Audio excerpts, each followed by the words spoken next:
नमस्कार दर्शकों, खास कार्यक्रम में आपका स्वागत है और मैं हूं विनोद कुमार और हमारे खास मेहमान हैं सुरेंद्र नागर, जो राज्यसभा के सदस्य हैं और बड़े पुराने सियासतदान हैं। नागर साहब, आपका स्वागत है। धन्यवाद। Thank you. आपका बड़ा तजुर्बा रहा है और आपको ये भी पता होगा कि यहाँ पर 370 हटने 35 से रिपील होने के बाद एसटी कम्युनिटी को बहुत ज़्यादा बेनिफिट मिला है और आपने पेनिट्रेट भी किया इस कम्युनिटी में। कैसा उनको लग रहा है? देखिए, सही मायने में अगर मैं कहूँ तो देश की आज़ादी के बाद जी, अगर एसटी कम्युनिटी की बात करूँ तो उनको 370 हटने के बाद सही मायनों में वो आज़ाद हुए हैं। जी, हिंदुस्तान तो आज़ाद हो गया था, जी, लेकिन एसटी कम्युनिटी के लोग खासतौर से जो जम्मू एंड कश्मीर में बसते हैं जी, और जो जंगलों में रहते हैं, जो खासतौर से जो गुजर बकरवाल से, उनको जो आज़ादी मिली है वो 370 हटने के बाद ही मिली है। जी, क्योंकि लंबे समय से एक मांग थी इस देश में, उनके साथ बड़ा अन्याय हुआ एसटी कम्युनिटी के साथ इस प्रदेश में, खासतौर से जम्मू एंड कश्मीर में। जी, अगर आप देखो, लंबे समय देश में 50 साल से ज़्यादा कांग्रेस की सरकारें रही, जी, लेकिन एसटी का जब उनको दर्जा देने की बात आई तो और किसी ने नहीं। जब चंद्रशेखर जी आए तब मिला। जी, कांग्रेस ने उनको ये दर्जा देने का काम नहीं किया और उनको जो एसटी में जो पॉलिटिकल रिजर्वेशन था, जी, जो राजनीतिक आरक्षण मिलना चाहिए था, जी। जो राजनीतिक ताकत उनकी बढ़नी चाहिए, उसका लाभ अगर किसी ने दिया तो नरेंद्र मोदी जी, भारतीय जनता पार्टी ने देने का काम किया। जी, एक लंबे समय से मांग थी कि फॉरेस्ट एक्ट, क्योंकि पूरे देश में लागू है, लेकिन फॉरेस्ट एक्ट का बेनिफिट यहाँ के जो एसटी लोग हैं एसटी कम्युनिटी उनको उनको नहीं मिल रहा था। एग्जैक्टली। लेकिन ये काम इस 370 हटने के बाद अगर किसी ने किया तो नरेंद्र मोदी और भारतीय जनता पार्टी ने करने का काम किया। इस बात को लेके, क्योंकि वो रिमोट एरियाज में रहते हैं, अभी जानकारी नहीं है, क्योंकि आपके टीवी चैनल भी वहाँ तक नहीं पहुँचते हैं। जी, मेरा एक नया एक्सपीरियंस इसमें रहा। जब मैं उन लोगों में गया तो मैंने देखा कि रिवर बेड में बसे हुए लोग हैं, जी। पहाड़ों पे मुझे ऊपर जाने का मौका मिला, जहाँ 20-20 घर हैं, केवल 50-50 वोट हैं, 100-100 वोट हैं। उनको जाके मिला, जानकारी दी, तो एक उत्साह है उन लोगों के अंदर और पहली बार उनको एहसास हुआ है कि भारतीय जनता पार्टी, नरेंद्र मोदी जी ने जो उनके लिए काम किया है उससे बहुत खुशी है उसमें। और निश्चित रूप से जो डीडीसी का इलेक्शन आ रहा है, अभी अगर आप देखिए उसमें 38 सीटें रिजर्व हुई हैं एसटी कम्युनिटी के लिए, जो आज तक नहीं हुई थी। तो इससे एक बड़ा उत्साह है, खासतौर से जो एसटी कम्युनिटी। जैसे मैंने शुरुआत में कहा नागर साहब कि आपने बिल्कुल बीच में पेनिट्रेट किया है, आपने उनकी नब्ज टोली है। क्या वाकई में वो बीजेपी के फेवर में है, वो नरेंद्र मोदी के फेवर में है, वो 370 हटने के फेवर में है, 35 से हटने के फेवर में है? देखिए, लंबे समय से मैंने कहा कि देश की आज़ादी के बाद उनके साथ एक सबसे बड़ा काम यहाँ जो सरकारें रहीं, चाहे एनसी की रही, चाहे पीडीपी रही, या कांग्रेस लंबे समय तक जम्मू कश्मीर में रही, उन्होंने एक काम एसटी कम्युनिटी के साथ किया कि सबसे पहले तो काम किया कि उनको पढ़ने नहीं दिया। राइट। तो उनको जो जानकारियां हैं वो उन तक नहीं पहुंच पाती है, रिमोट एरियाज में वो रहते हैं। लेकिन हाँ, इस 370 हटने के बाद एक बात मैंने देखी है कि नरेंद्र मोदी जी के लिए, जब मैं गया तो नरेंद्र मोदी जी के जब नारे लगे तो मैंने महसूस किया कि मैं नोटिस कर रहा था कि मैं देखता हूँ कितने लोगों के हाथ उठते हैं, जी, लेकिन मैंने देखा कि 100% लोगों ने हाथ उठाकर नरेंद्र मोदी जी के नारे लगाए। जी, और एक बात वो कहते हैं कि हमारे लिए अगर किसी ने काम किया है तो नरेंद्र मोदी जी ने जो 370 हटा के हमें आज़ाद करने का काम किया। इस बात को लेके कहीं बिल्कुल खुशी है और मुझे लगता है कि वोट भी करेंगे। और आने वाले समय में ये वर्ग, क्योंकि नेशनलिस्ट फोर्स है, अगर कोई फोर्स है, निश्चित रूप से हिंदुस्तान के साथ जोड़ने में और यहाँ जो पॉलिटिकल सिस्टम जो नया स्टार्ट हुआ है उसमें उनकी भागीदारी होगी और भारतीय जनता पार्टी को वोट करने का काम करेंगे। संदेश इसमें कोई दो राय नहीं है कि चाहे भारतीय जनता पार्टी की 2 सीटें थी, प्रमुखता से मैनिफेस्टो में यही रहता था 370 हटाएंगे और 370 हटाने में आपकी भी बड़ी भूमिका रही है। आप अपना अनुभव शेयर करेंगे दर्शकों के साथ? देखिए, हुआ क्या कि मैं एक समाजवादी पार्टी का सदस्य था जी, राज्यसभा में। एक बार एक बिल आया कश्मीर का लेकर, तो मेरे मन में आया कि हमारे परिवार के लोग, क्योंकि मैं भी इसी कम्युनिटी से गुज्जर, हम हालांकि यहाँ एसटी में हैं, वहाँ हम लोग बैकवर्ड हैं। जी, मेरे मन में एक था कि मुझसे बहुत लोग यहाँ के मिलते थे आके और वो यहाँ का दर्द बयां करते थे। तो मेरे मन में आया, मैंने रिक्वेस्ट की अपनी पार्टी के लीडर से उस समय के कि मुझे भी 2 मिनट बोलने का मौका दिया जाए। सौभाग्य से अमित शाह जी जो गृह मंत्री हैं वो बैठे हुए थे। मैंने उस समय मांग की थी कि आप सब काम करने जा रहे हो कश्मीर में, लेकिन आप 2 काम जरूर कर दीजिए। मैंने उनसे रिक्वेस्ट किया था कि देश के वहाँ का जो गुजर समाज है, जो खासतौर से जो एसटी कम्युनिटी है, उस एसटी कम्युनिटी को राजनीतिक आरक्षण आज तक नहीं मिला है, फॉरेस्ट एक्ट का लाभ नहीं मिला है।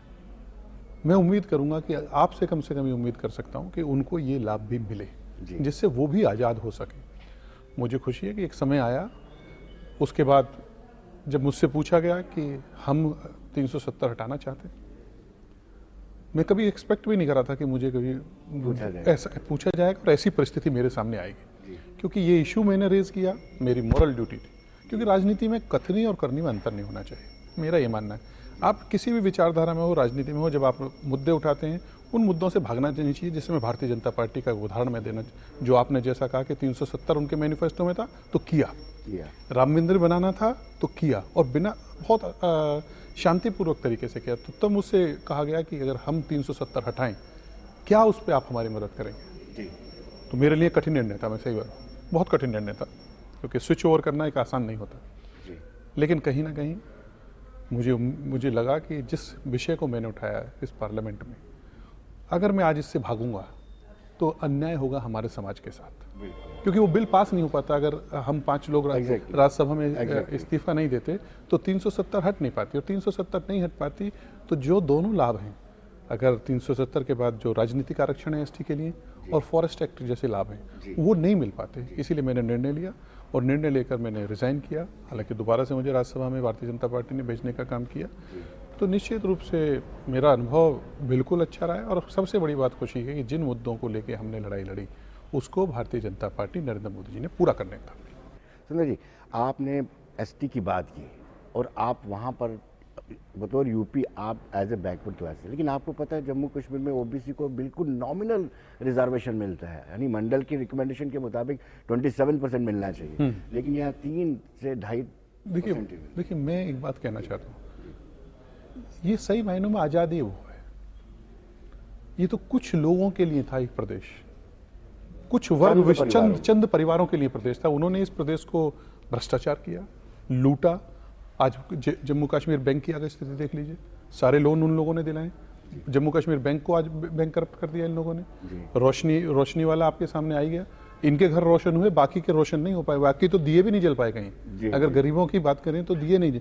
इसमें एसटी कम्युनिटी को जो फॉरेस्ट में बसे हुए हैं उनको लाभ मिलना चाहिए था इसका, उनको तो लाभ नहीं मिला, लेकिन बड़े बड़े लोगों के जो एनसी पीडीपी के नेताओं का उनके घर जरूर रोशन हो गए।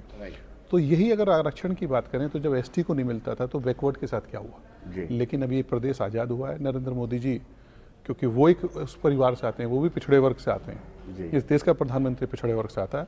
निश्चित रूप से मुझे उम्मीद है कि पिछड़े वर्ग को भी जिस तरीके से पूरे देश में न्याय मिलना है जम्मू कश्मीर में मिलेगा। सुंदर जी, हमें पता चला है कि आपका बड़ा अनुभव रहा है कि ठीक 1 महीने बाद 5 अगस्त 2019 को 5 अगस्त 2019 को ये रिपील होता है, और ठीक 1 महीने के बाद आप कश्मीर का दौरा करते हैं। क्या अनुभव रहा, लोगों का क्या कहना था, क्योंकि आप जरूर मिले भी होंगे लोगों से? देखिए मेरे लिए एक निर्णय था कि मुझे कश्मीर जाना है, क्योंकि मैंने जब 370 हटी तो उसके बाद मेरा मन था कि जाके वहाँ ग्राउंड रियलिटी जो है उससे भी उन चीज़ों से भी आपको रूबरू होना चाहिए। हाइपोथेटिकल बात नहीं होनी चाहिए। मैं आया, मुझे नेतृत्व ने मुझे पर इस बात की अनुमति दी, अलाउ किया मुझे, और मैं 5 सितंबर को मैं श्रीनगर गया। कुछ नहीं था, सन्नाटा था पूरी तरीके से। जिस होटल में मैं ठहरा सिंगल ऑक्यूपेंसी थी। उन्होंने कहा कि लंबे समय के बाद 1 महीने 2 महीने के बाद कोई आके हमारे यहाँ होटल में ठहरा। मैं एक अपना का अनुभव शेयर करना चाहता हूँ आपसे। एक लड़का वहाँ रिसेप्शन पे था जो कश्मीर का MBA उस लड़के ने किया हुआ था, रिसेप्शनिस्ट था, रिसेप्शन पे काम करता था। उससे मेरी ऐसी, वो जानता नहीं था कि मैं कौन हूँ, आइडेंटिटी मेरी उसको पता नहीं थी। मैंने उससे पूछा भाई क्या चल रहा है।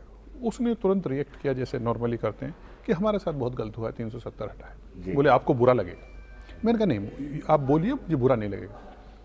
बहुत देर उससे डिस्कशन के बाद उसने अपनी बातें रखी। मैंने उससे पूछा इस समस्या का हल मुझे बता दो बस, मैं तुम्हारी सब बात से एग्री करता हूँ, लेकिन इसका सोल्यूशन बताइए।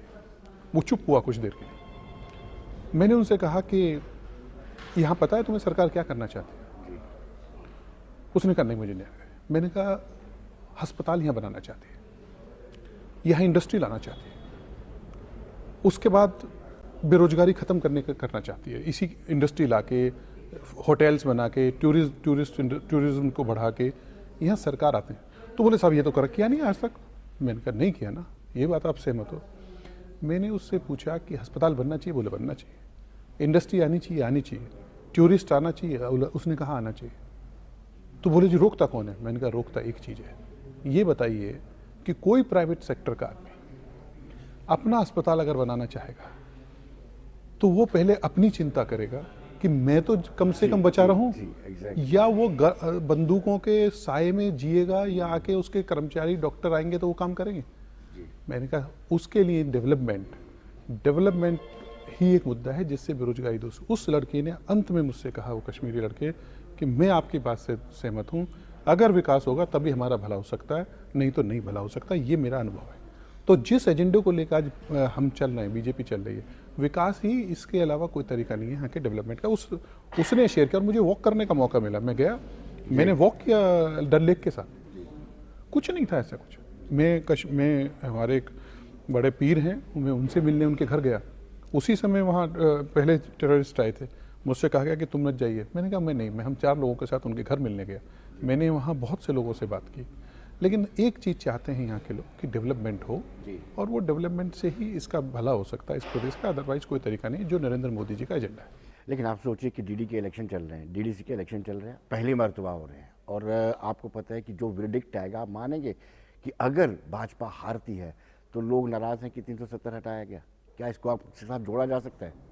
देखिए, ये जो चुनाव है, ये चुनाव संविधान में संशोधन हुआ जी, इस देश में कांग्रेस ने किया जी, वो भी उस समय। उसमें हर वर्ष हर 3 लेयर, मतलब 3 सिस्टम है ये, हाँ, 3 टियर है। तो उसमें 3 टियर में चुनाव होने चाहिए। उसमें पंचायत, जिला पंचायत है, ब्लॉक है और ग्राम पंचायत, 3 स्तरीय ये चुनाव है। तो ये चुनाव होने चाहिए, लेकिन ये चुनाव यहाँ नहीं होते थे। बिल्कुल ये फैसला ये आज अगर आप रूरल एरियाज में जाते हैं, इसका उद्देश्य क्या है? इसका उद्देश्य ये था कि रूरल एरियाज में अगर आप जाते हैं तो ग्रामीण क्षेत्र में जाकर अगर विकास का काम हो सकता है तो उसके 2 माध्यम होते हैं बड़े जी। उसका माध्यम होता है कि ग्राम प्रधान करता है, ब्लॉक लेवल पे ब्लॉक प्रमुख करता है, जिला स्तर पे जिला पंचायत, से हमारे यहाँ जिला पंचायत कहते हैं या जिला विकास परिषद कहते हैं। ये चुनाव जो है ये जीत और हार का चुनाव नहीं है। ये चुनाव इस यहाँ विकास हो, ग्रामीण क्षेत्र में विकास हो, गांव के लोगों को सड़कें मिले, पीने का पानी मिले, और उनके हिस्से का जो पैसा घाटी में बैठे हुए बड़े नेता खा रहे थे उसका लाभ आम व्यक्ति तक मिले। ये इसलिए चुनाव कराए जा रहे हैं कि जिससे डेमोक्रेटिक सिस्टम, जो ग्रास रूट लेवल पर डेमोक्रेटिक सिस्टम है, वो बरकरार रहे। इसके लिए अब बीजेपी तो अच्छा प्रदर्शन करेगी। बीजेपी की सबसे बड़ी मॉरल जीत ये है कि यहाँ सबसे बड़ी जीत ये है बीजेपी की कि आज डीडीसी के यहाँ चुनाव 370 हटने की वजह से हो पा रहे हैं, और इसका लाभ आप 2 साल या 3 साल बाद देखेंगे जब रूरल डेवलपमेंट के काम होंगे, ग्रामीण क्षेत्र में काम होंगे, तो निश्चित रूप से आप परिवर्तन देखेंगे। सुरेंद्र जी, जो पार्टिसिपेशन आप देख रहे हैं, आपको लगता है ये पार्टिसिपेशन का प्रमुखता कारण ये है कि कश्मीर में यूथ को इस चीज़ का पता चल गया कि चंद परिवार उनको ठगा करते थे, अब बंदूक नहीं, विकास ही एक जरिया है और रास्ता है? देखिए, मैंने भी आपसे एक अनुभव शेयर किया अपना जी। मैंने उस यंग लड़के नौजवान का अनुभव आपके साथ शेयर किया। निश्चित रूप से अब धीरे धीरे जब ये आप देखिए ना, पूरे सिस्टम को जकड़ रखा था। वो कहते हैं कि यूथ से जब मेरी बात हुई तो मैंने उससे पूछा था कि क्या एनसी से खुश हो? बोले नहीं, इनको तो जेल में रहना चाहिए। उस लड़के ने कहा पीडीपी से खुश हो? बोले नहीं खुश है। कांग्रेस से खुश हो? बोले नहीं खुश है। तो बोले इन्होंने हमारा कुछ नहीं किया, कि इन्होंने तो केवल लूटा है जी। तो उन्होंने उस व्यक्ति ने कहा ये जेल में भी रहे तो मुझे कोई फर्क नहीं पड़ता, लेकिन हमारा विकास होना चाहिए। विकास के रास्ते पर ये प्रदेश चला 370 के हटने के बाद।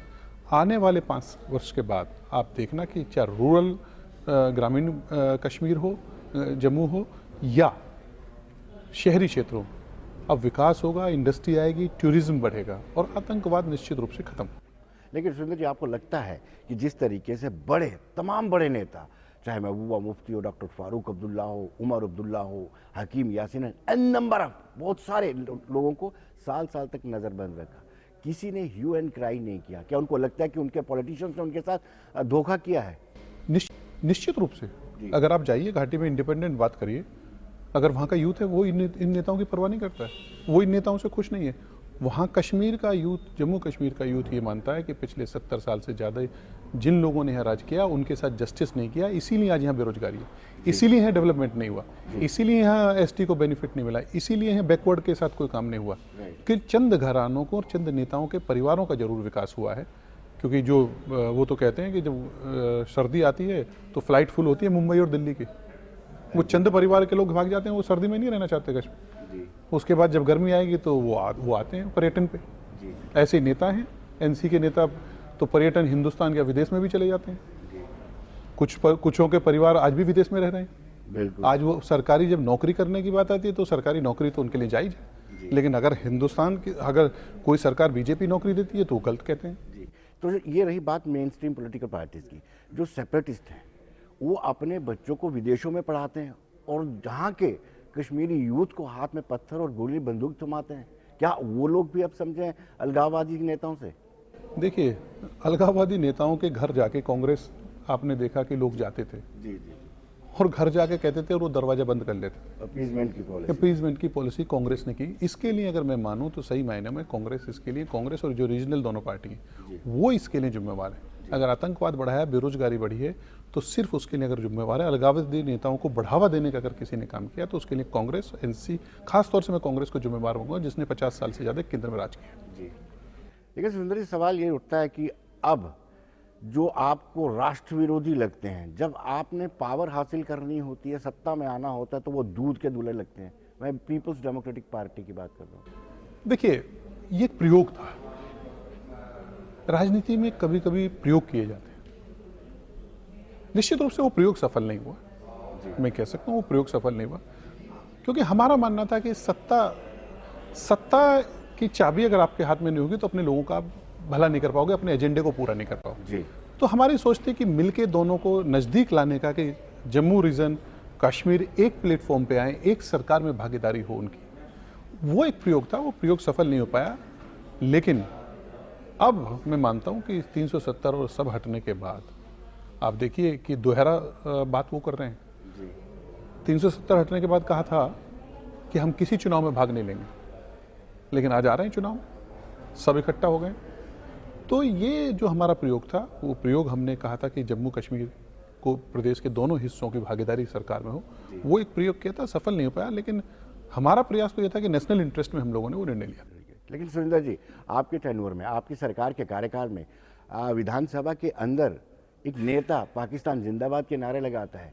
आपकी मिलीजुली सरकार थी। महबूबा मुफ्ती दिल्ली में कहती हैं कि अगर 370 के साथ जरा सी भी छेड़खानी हुई तो तिरंगे को कंधा देने वाला कोई नहीं रहेगा। आपके पास दो ऐसे अवसर थे, आप सरकार से हट सकते थे, लेकिन मोह, सत्ता का मोह शायद आपको वहीं साथ में लेके चलता रहा। सत्ता का मोह तो भारतीय जनता पार्टी नहीं करती। सत्ता का मोह नहीं कह सकते। एक प्रयोग हम कहा, मैंने आपसे एक शब्द, एक प्रयोग हमने किया था, वो सफल हुआ। लेकिन एक बात बताइए आप, हमने हमारे जो घोषणा पत्र में हमने कहा 370 हटाएंगे। क्या आप बताइए कि भारतीय जनता पार्टी, नरेंद्र मोदी जी ने वो वादा पूरा किया है, नहीं किया? लेकिन आपने जब सरकार में एजेंडा ऑफ अलायंस बनाया था यहाँ सरकार चलाने के लिए, वहां से 370 नदारद था। आप ये बताइए, हटाई किसने 370? हटाई आपने, ये मान लेते हैं नरेंद्र मोदी जी ने हटाई ना। जी। तो हम अपने एजेंडे से नहीं हटते। हम सरकार में, हमारा सबसे बड़ी स्पष्ट नरेंद्र मोदी जी, भारतीय जनता पार्टी की एक बात है, जो हमारे घोषणा पत्र में है उससे हम ना इधर जाते हैं ना उधर जाते हैं, अपने एजेंडे पे काम करते हैं। और एजेंडे पे पूरा काम, कश्मीर में जो श्यामा प्रसाद मुखर्जी का बलिदान दिया उसको पूरा करने का अगर काम किया तो नरेंद्र मोदी जी की सरकार ने करने का काम किया। लेकिन सुरेंद्र जी, जब आप दो झंडे लगा के आपके मंत्री चलते थे यहाँ पे, तब श्यामा प्रसाद मुखर्जी जी के बलिदान को याद नहीं आती थी? हमने तो आपसे कहा ना, प्रयोग बड़ा शब्द। मैंने कहा एक प्रयोग किया, क्योंकि दो हिस्सों को हम एक करना चाहते, दो जो झंडे। हमारा तो एक ही नारा था कि एक विधान एक संविधान, ये दो विधान दो संविधान इस देश में नहीं चलेंगे जी। लेकिन इसके साथ साथ आपको ये भी तो मानना पड़ेगा कि इसको काम को एक झंडा यहाँ लागू करने का काम, दो विधान दो संविधान खत्म करने का काम किसने किया जी? ये भी भारतीय जनता पार्टी ने किया जी। ये नरेंद्र मोदी जी ने करने का काम किया ना जी। इसका श्रेय भी तो आपको नरेंद्र मोदी जी को देना पड़ेगा। लेकिन अगर वो अलायंस करते हैं, वो प्रयोग करते हैं, तो आप उनको गैंग बोल देते हो। आप प्रयोग करते तो वो प्रयोग हो जाता है। देखिए, गैंग की बात, प्रयोग हम लोगों ने प्रयोग किया जी, उन्होंने भी प्रयोग शुरू किया, मिलके हैं। वो लड़े, वो उनको मुबारक। लेकिन मैं एक बात पूछना चाहता हूँ, वो पहले ये बताएं कि एक तरफ वो कहते हैं कि हमारा तिरंगा वो नहीं लगाएंगे जी, उसका विरोध वो करते हैं, संविधान को मानने के लिए तैयार नहीं है, 370 को कहते हैं रिवोक करो। उसके बाद उन्होंने कहा कि जब तक हम चुनाव नहीं लड़ेंगे, जब तक हमारा फ्लैग वापस नहीं आता, स्पेशल स्टेटस नहीं आता, हम चुनाव नहीं लड़ेंगे। आखिर ऐसी कौन सी वजह है कि इनको मजबूर होकर एक गैंग बनाना पड़ा जी? इसके पीछे क्या रहस्य है? उनको बड़ी आपत्ति, आप गैंग शब्द इस्तेमाल करते हैं, वो कहते हैं कि हम संविधान के दायरे में रह करके पॉलिटिकल एक्टिविटीज कर रहे हैं और हमें गैंग कहा जा रहा है। अगर संविधान के दायरे की वो बात करते हैं तो संविधान में आज हिंदुस्तान में 370 यहाँ जम्मू कश्मीर में नहीं है जी, एक प्रधान एक संविधान वो लागू हो गया, तो माने उस पॉलिटिकल सिस्टम में आए, उसको स्वीकार करें, जी, देश का जो संविधान है उसको स्वीकार करें, उसको माने। हम कब मना करते हैं वो ना आए पॉलिटिकल सिस्टम में? उन्होंने ही मना किया कि हम नहीं लड़ेंगे चुनाव। आखिर ऐसी कौन सी मजबूरियां हैं कि जिसके लिए उनको इकट्ठा होना पड़ा? मैं कह सकता हूं कि उसके लिए गैंग इसलिए हम बुला रहे हैं कि जो भ्रष्टाचार हुआ है जी, जो लैंड ग्रेबिंग हुई है उससे बचाव करने के लिए, और जो लूट हुई है, क्योंकि अब संसाधन जो रूरल डेवलपमेंट में संसाधनों पर जिनका कब्जा रहा है उनको डर है कहीं ना कहीं ये छिनेगा और अब उनके ऊपर कार्रवाई होगी। और ये कार्रवाई भी हमने नहीं करी, ये कार्रवाई हाईकोर्ट के निर्देशन पे हो रही है। अगर नाम भी आए तो हाईकोर्ट के डायरेक्शन से आ रहे हैं, इसमें हमारी सरकार का कोई मतलब नहीं। लेकिन उनका कहना है कि बीजेपी वालों के नाम दबाए जा रहे हैं। बीजेपी वालों ने भी रोशनी के तहत अपनी जमीन का मालिकाना हकूक लिए हैं। देखिए, राजनीति में आरोप लगाना, कोई वो आरोप लगा रहे हैं, राजनीतिक आरोप हैं, लेकिन ये सच्चाई सबके सामने वेबसाइट पे है, उनके नाम है। ये जरूर सच्चाई है कि कब्जाया किसने है, जम्मू कश्मीर बैंक किसने खाली किया है, जमीनें किसने कब्जाई हैं, भ्रष्टाचार किसने किया, जो पैसा वहां से आया उस पैसे का दुरुपयोग किसने किया है, ये तो सच्चाई है, आपके सामने है और जनता अब जान गई है। अब ये पता लग गया कि भ्रष्ट हैं, इन्होंने जमीनों पे कब्जा करने वाला है, इसीलिए इनको गैंग कहा जा रहा है। लेकिन सुरेंद्र जी, अब जो उन्होंने इमोशनल कार्ड खेला है, पब्लिक से कहा है कि अलायंस हमने इसलिए बनाया है, डीडीसी के इलेक्शन हम इसलिए लड़ रहे हैं क्योंकि हमने 370 वापस लाना है, अपना स्पेशल स्टेटस वापस लाना है, फ्लैग वापस लाना है, क्या कहेंगे आप? देखिए, ये कार्ड खेला है बहुत बड़ा। मैं तो इसे कार्ड तो नहीं कहूँगा, ये हताशा है उनकी। जी, जो उन्होंने कहा था कि अपनी बात पे रहते, नहीं लड़ते चुनाव, देखें कैसे नहीं आते चुनाव में, जी, लेकिन वो उनकी हताशा है। अब ये दूर की दिव्य, मैं तो हिंदी में कहूँगा इसको, दिव्य सपने हैं उनका। जिस दिन में सपने नहीं देखते कुछ लोग, तो वो दिन में सपने देख रहे हैं कि 370 अब यहाँ से हटेगी। 370 का रिवोक होने का कोई मतलब नहीं है।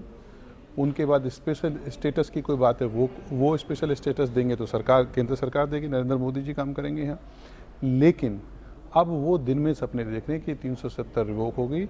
अब तो केवल वो कवच चाहते हैं, पॉलिटिकल कवच चाहते हैं, जिससे उनके जो कारनामे हैं, जो उनका भ्रष्टाचार है, जो लैंड ग्रैबिंग है, उससे उनका बचाव हो सके।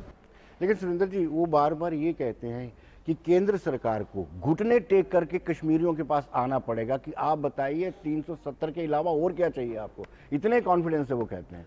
क्या ऐसा है अभी भी? देखिए, कोई भी सरकार वो जनता के लिए होती है, जनता से बनी होती है। सरकार कुछ नहीं होती है, सरकार जनता है। राइट। और कश्मीरी भी हमारे हिंदुस्तान के नागरिक हैं, जम्मू के लोग भी हमारे नागरिक हैं, तमिलनाडु का आदमी भी हमारा नागरिक है, उसकी सरकार केंद्र में है जी। अगर किसी भी क्षेत्र में कहीं परेशानी होगी, और उनकी परेशानियों को हल करने का काम के लिए ही सरकारें बनाई जाती हैं। और कश्मीर में कोई भी समस्या होगी, कोई डेवलपमेंट की समस्या होगी, कोई काम होगा, उसके लिए हमेशा नरेंद्र मोदी जी तैयार है, और हमेशा उनका विकास का काम से लेकर कोई भी समस्या होगी उसको हल करना हमारी नैतिक जिम्मेवारी है, और उसे करेंगे। जी, लेकिन सुंदर जी, वो टाल क्लेम करते हैं कि केंद्र को वापस आना पड़ेगा, 370 देना पड़ेगा और घुटने टेक के देना पड़ेगा। अब देखिए, मैं इसमें कुछ नहीं कह सकता। अब आप बताइए, उन्होंने कहा था कि हम चुनाव नहीं लड़ेंगे जी, डेमोक्रेटिक सिस्टम का हिस्सा नहीं बनेंगे। डेमोक्रेटिक सिस्टम का हिस्सा वो मजबूर हुए नहीं हुए जी, तो घुटने किसने टेके हैं? अब इससे ज्यादा मैं नहीं कह पाऊंगा। कोई गुंजाइश है? अभी भी वो बरगला रहे हैं पब्लिक को कि वापस मिल सकता है, मिलेगा, कोर्ट के माध्यम से भी मिलेगा, दबाव भी बनेगा। मैंने कहा कि दिन में सपने देखने का सबको अधिकार है, यानी वो दिन में सपने देख रहे हैं और देखते रहेंगे, उसका अधिकार है। लेकिन वो पाकिस्तान से बड़ा प्रेम करते हैं। रिसेंटली उन्होंने कहा था कि भारत को पाकिस्तान के साथ बातचीत करनी चाहिए, क्योंकि जो लगातार शेलिंग हो रही है, बॉर्डर्स पर जो तनाव बने हुए हैं, उस तनाव को खत्म करने के लिए पाकिस्तान से, ये महबूबा मुफ्ती ने कहा था कि बातचीत करनी चाहिए। अब जो पाकिस्तान की पूरी दुनिया में स्थिति आप जानते हो, जिस तरीके से पाकिस्तान एक्सपोज हुआ है, पूरी दुनिया में एक्सपोज हुआ कि वो आतंकवाद का स्पॉन्सर करता है जी। किसी भी ऐसे देश से हिंदुस्तान की सरकार बात नहीं करेगी जो हमारे देश में पूरी दुनिया में आतंकवाद को बढ़ावा दे। जिस दिन पाकिस्तान ये आतंकवाद का रास्ता छोड़ेगा, उस दिन कोई बात हो सकती है। जब तक हिंदुस्तान और पूरी दुनिया में पाकिस्तान आतंकवाद फैलाता रहेगा, उसकी गुंजाइश बिल्कुल नहीं। लेकिन हमने फिराक दिली तो दिखाई, प्रधानमंत्री बिना न्योते के भी वहां चले गए और उसके बाद उड़ी हुआ। हमने हमेशा ही बड़े भाई की भूमिका निभाई है। जब हिंदुस्तान की तरफ से पाकिस्तान के साथ रिश्ते सुधारने में कभी भी कोई कमी नहीं रही। जी। जब इंडिया के हमारे नरेंद्र मोदी जी वहां गए, उन्होंने बड़ा दिल दिखाया और दिखाना चाहिए, बड़े भाई की तरह उन्होंने दिल दिखाया। लेकिन उसके बदले में मिला क्या हमें?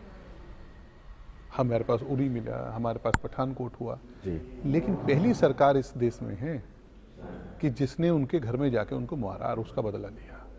पहले वो करते रहे हमारे ऊपर वार, लेकिन पहली बार उनके घर में जाकर उनके ठिकानों को खत्म करने का काम किया तो नरेंद्र मोदी जी और भारतीय जनता पार्टी की सरकार ने करने का काम किया। वो ये भी जमातें ध्यान में रखना चाहिए जी, जो वो जमातें इसके भी सबूत मांगती रही, उनको क्या कहेंगे आप?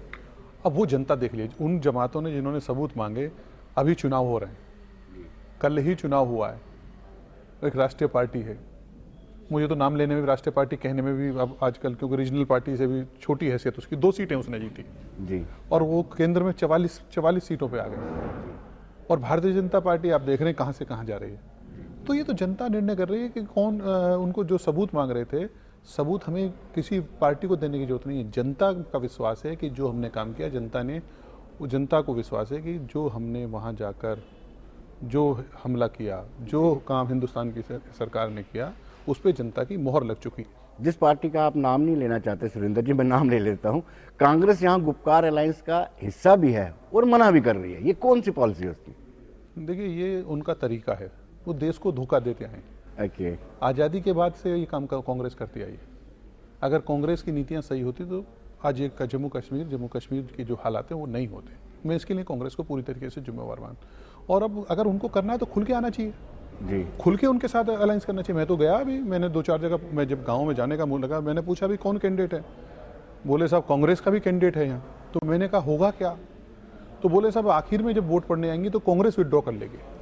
तो मैंने कहा किसको सपोर्ट करेगी, बोले पीडीपी और एनसी को करेगी। राइट। तो ये एक स्ट्रेटेजी है, उनका जनता को धोखा देने के लिए वो काम कर रहे हैं कि हम इनसे अलग हैं।